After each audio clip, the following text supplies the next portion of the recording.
50 Special Officer for Linguistic Minorities. Constitutional provisions. Originally, the Constitution of India did not make any provision with respect to the Special Officer for Linguistic Minorities 1. Later, the States Reorganization Commission, 1953-55, made a recommendation in this regard. Accordingly, the 7th Constitutional Amendment Act of 1956 inserted a new Article 350B in Part 17 of the Constitution 2. This article contains the following provisions. 1. There should be a special officer for linguistic minorities. He is to be appointed by the President of India. 2. It would be the duty of the special officer to investigate all matters relating to the safeguards provided for linguistic minorities under the Constitution. 3. He would report to the President upon those matters at such intervals as the President may direct. The President should place all such reports before each House of Parliament and send to the governments of the states concerned. It must be noted here that the Constitution does not specify the qualifications,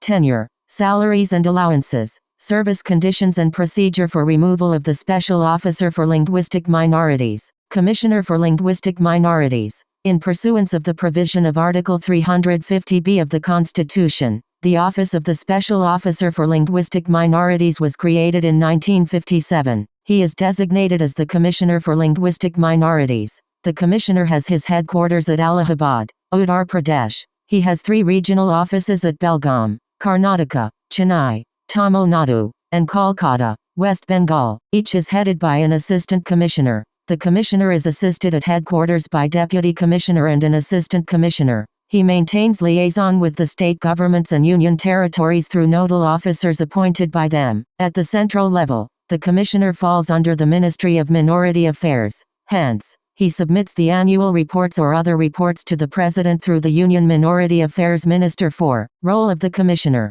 The Commissioner takes up all the matters pertaining to the grievances arising out of the non-implementation of the constitutional and nationally agreed scheme of safeguards provided to linguistic minorities that come to its notice or are brought to its knowledge by the linguistic minority individuals, groups, associations or organizations at the highest political and administrative levels of the state governments and UT administrations, and recommends remedial actions to be taken. 5. To promote and preserve linguistic minority groups. The Ministry of Minority Affairs has requested the state government's union territories to give wide publicity to the constitutional safeguards provided to linguistic minorities and to take necessary administrative measures. The state governments and UT administrations were urged to accord priority to the implementation of the scheme of safeguards for linguistic minorities. The Commissioner launched a 10-point program to lend fresh impetus to governmental efforts towards the preservation of the language and culture of linguistic minorities. 6. Vision and mission.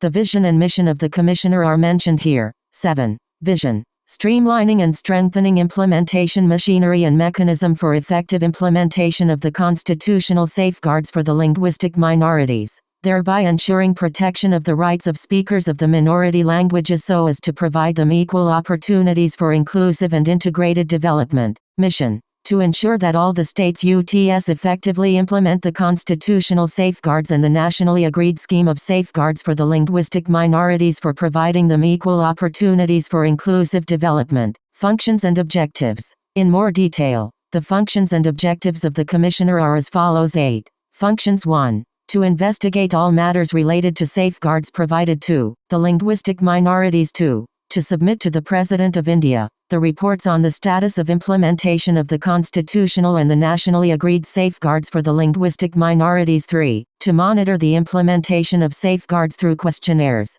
visits, conferences, seminars, meetings, review mechanism, etc. Objectives. 1. To provide equal opportunities to the linguistic minorities. 4. Inclusive development and national integration. 2. To spread awareness amongst the linguistic minorities about the safeguards available to them. 3. To ensure effective implementation of the safeguards provided for the linguistic minorities in the Constitution and other safeguards, which are agreed to by the states UTS. 4. To handle the representations for redress of grievances related to the safeguards for linguistic minorities. Notes and references. 1. A linguistic minority is a group of people whose mother tongue is different from that of the majority in the state or part of a state. Thus, the linguistic minorities are determined on a state-wise basis. 2. Part 17 is entitled as Official Language and consists of 4 chapters. Article 350b is contained in the fourth chapter entitled as Special Directives. 3. The constitutional safeguards for linguistic minorities are explained in Chapter 65.